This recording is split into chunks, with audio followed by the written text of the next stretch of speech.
노다지 썰전. 오늘 저희는 그 일본 웹툰 시장을 중심으로 빠르게 성장하고 있는 탑코미디어에 대해 이야기 나눠보려 합니다.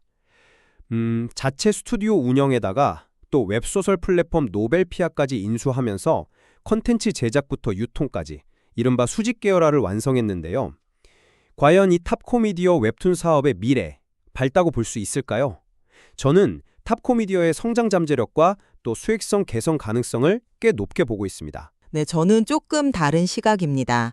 탑코미디어가 마주한 여러 위험 요인들, 그리고 시장의 불확실성을 좀 고려할 때, 마냥 낙관하기는 어렵지 않나 이렇게 생각합니다. 먼저 긍정적인 측면부터 보죠. 탑코미디어는 직원 150명이 넘는 그 자체 웹툰 스튜디오를 가지고 있어요. 이게 왜 중요하냐면 외부에서 IP, 그러니까 지식재산권을 사오는 것보다 로열티 부담이 훨씬 적고요. 작품이 성공했을 때 그만큼 돌아오는 수익이 크다는 강점이 있습니다.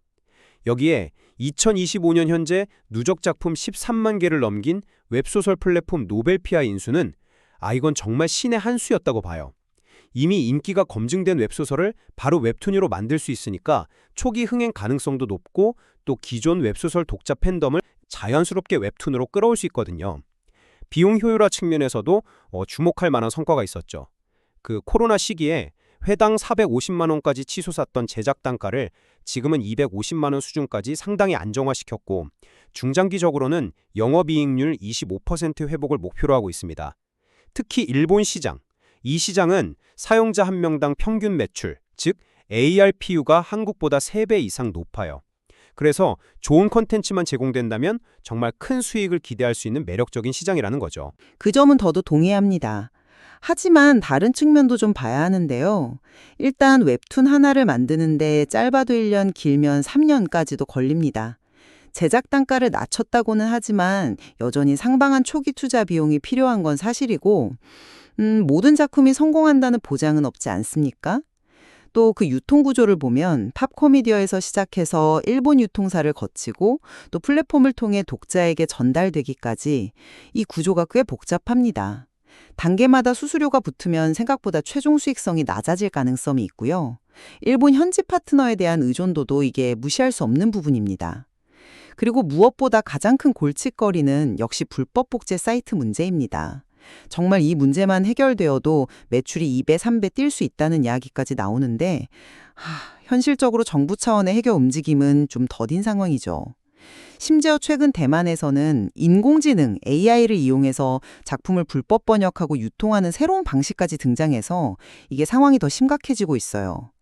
과거에 북미 시장 진출에서 좀 고전했던 경험이라든지 노벨피아 글로벌 사이트 운영 성과가 아직은 뚜렷하지 않다는 정도 고려해야 할 부분이라고 생각합니다. 네, 그 수익성 개선 전망에 대해서 조금 더 이야기해보면요. 방금 말씀하신 그런 제작비 절감 노력에 더해서 자체 IP 활용을 극대화하고 또 구매력 높은 일본 시장의 ARPU를 고려하면 영업이익률 25%라는 목표가 아주 불가능한 수치는 아니라고 봅니다. 하지만 그 불법 복제 문제를 과연 어떻게 해결할 수 있을까요? 이게 가장 큰 문제입니다. 비용 절감 효과는 결국 불법 유통으로 인한 손실 앞에서 상당히 제한적일 수밖에 없다고 봅니다. 특히 AI를 악용한 신종 불법 유통은 기술적으로 막기도 점점 더 어려워질 텐데 이건 정말 큰 위협 요인입니다. 네. 수익성 개선의 발목을 잡는 가장 큰 문제라고 봐야겠죠? 그렇죠. 그런 수익성 문제를 타개하기 위한 방안 중 하나가 바로 OSMU, 즉 하나의 IP를 다양하게 활용하는 전략하고 신사업 확장일 텐데요. 탑코미디어는 플랫폼, 스튜디오, IP 이 세 가지를 모두 갖췄기 때문에 시너지를 내기에 상당히 유리한 구조입니다. 특히 성인 컨텐츠에 비교적 관대한 일본 시장의 특성을 살려서 숏폼, 그러니까 짧은 영상 컨텐츠 같은 신규 사업은 성공 가능성이 충분히 있다고 봅니다. 노벨피아의 그 방대한 IP가 아주 든든한 기반이 되어줄 거고요. 글쎄요. 그 OSMU나 숏폼 제작이 말처럼 그렇게 쉬울까요? 결국에는 외부 영화사라든지 다른 파트너와의 협력이 필수적일 텐데 이건 또 추가 비용 발생과 또 다른 불확실성을 의미합니다. 구체적인 성공 사례가 나오기 전까지는 마냥 기대감을 갖기는 좀 어렵지 않나 싶습니다. 과거 북미 시장 개척 때처럼 계획과 현실의 차이가 클 수도 있고요. 내부적으로 AI 기술을 활용하려고 노력한다고는 하지만 정작 창작 영역을 완전히 대체하기는 어렵다고 스스로 인정하면서도 불법 복제에는 오히려 이 AI가 더 활발히 악용되는 이 상황이 좀 아이러니하지 않습니까? 일본 시장 집중 전략은 저는 오히려 현명한 선택이라고 생각해요.